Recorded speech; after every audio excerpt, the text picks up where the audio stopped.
Hello दोस्तों, welcome back to my channel Karishma's vlog. आज हल्दी का फंक्शन है, यानी कि आरती की शादी, और हम लोग जा रहे हैं हल्दी के फंक्शन में। मम्मी पापा जा चुके थे तो मैं फटाफट उनको बाय बोल के अंदर गई और तैयार होके फिर मैं पहुंची हल्दी के फंक्शन में। वहां जाके देखा तो हल्दी लगना शुरू हो चुका था। दुल्हन को उनके मम्मी पापा ने हल्दी लगा दिया था। फिर एक एक करके उनके सारे रिश्तेदारों ने और सभी बड़ों ने उनको हल्दी लगाया और खूब सारा आशीर्वाद दिया। दुआ करूंगी कि ये हल्दी के रंग की तरह खूब रंग चढ़े उसकी लाइफ में।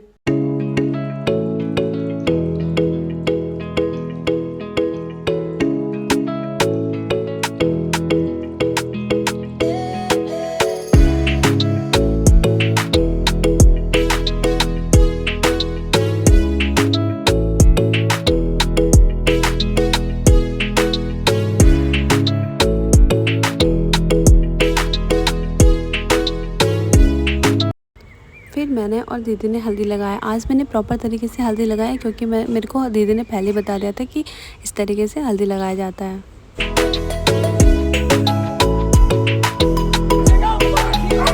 फोटो के लिए पोज दिया और फिर हमने यहाँ पे टीम ब्राइड का शूट किया।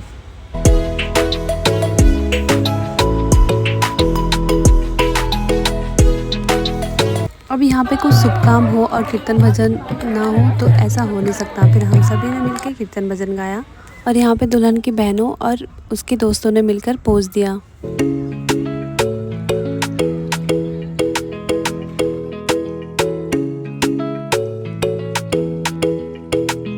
फिर दीदी ने सुंदर सा डांस किया।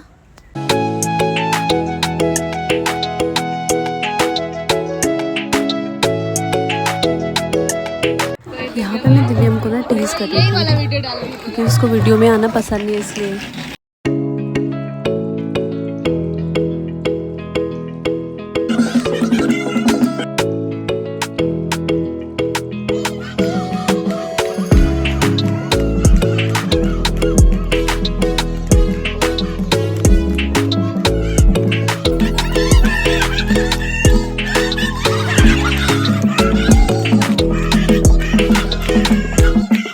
हल्दी लगने के बाद दुल्हन नहा चुकी थी और वो पूजा में भी बैठ गई थी।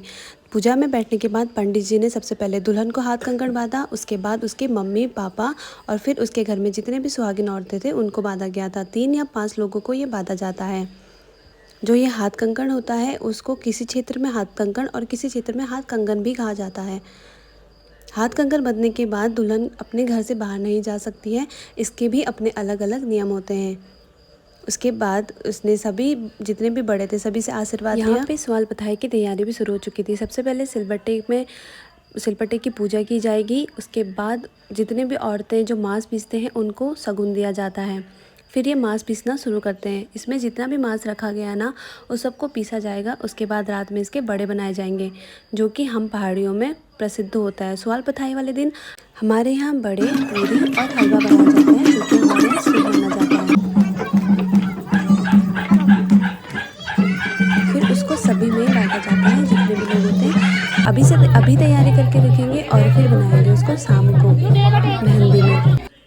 और ये जो आटा गूंदा जाएगा ना उसका हम सुवाल बनाएंगे, जिसको मैं दिखाऊंगी आपको आगे।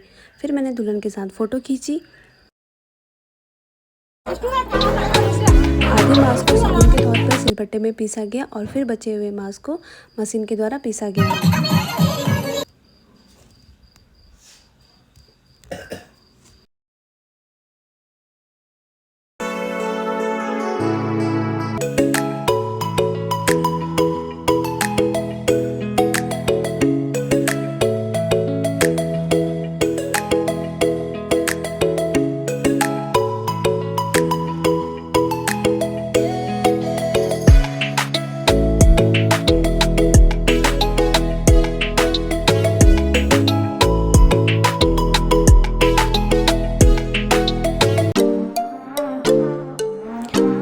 हम लोग काम करने के लिए गए थे, लेकिन गाने को सुन के हम लोग रुक ही नहीं पाए और सभी जितने लोग थे सब थिरकने लग गए थे।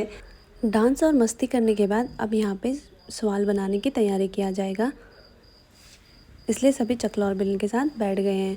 और फिर यहाँ पे दीदी सबसे पहले गणपति जी को बनाने की तैयारी कर रही है।